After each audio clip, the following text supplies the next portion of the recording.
The people of St. Patrick can now breathe a sigh of relief, knowing that every time they turn on their tap, water would now flow. The National Water and Sewerage Authority has developed a over $1 million EC project that is going to ensure a constant supply of water for the people of St. Patrick. State of Affairs tells you the story behind this new facility in the community of Mount Rule.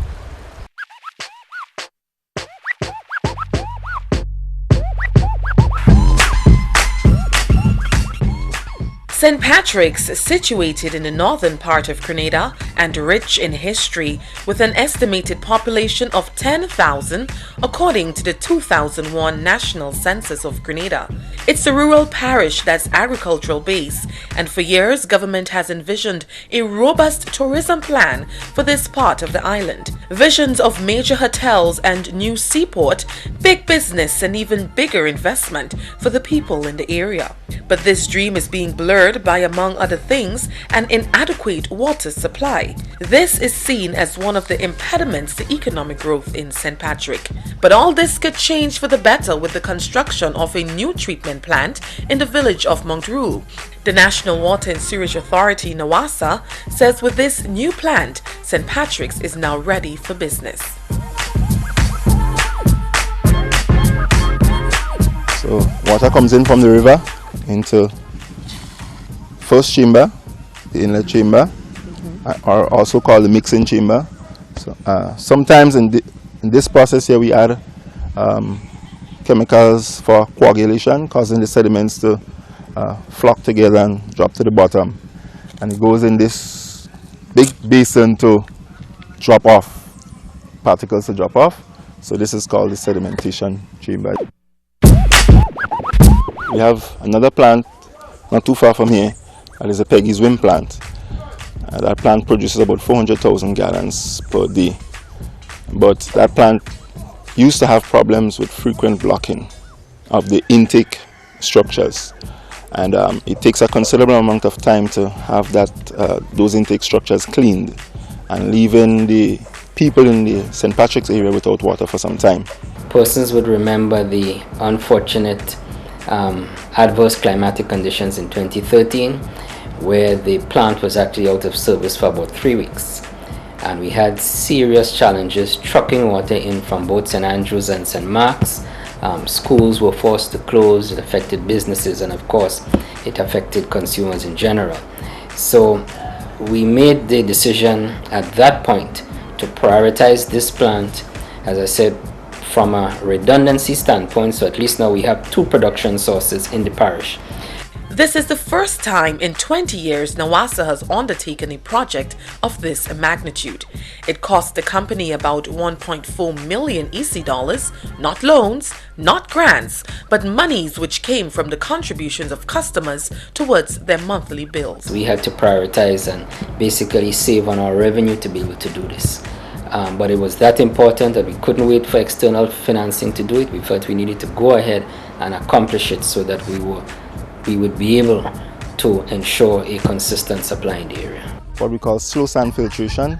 The water sits over a sand bed, sand and stone at the bottom, and slowly filters through. Some scientific things happen with bacteria that remains on the sand bed called smoochdecker. It's a German word. This bacteria kills other bacteria in the water. And also there's some other processes of absorption and adsorption where other particles sticks to the sand as it filters through. It goes through the sand, goes through a canal in the bottom and enters into the outlet chambers, or also called the equilibrium chambers, on the outside close to the road.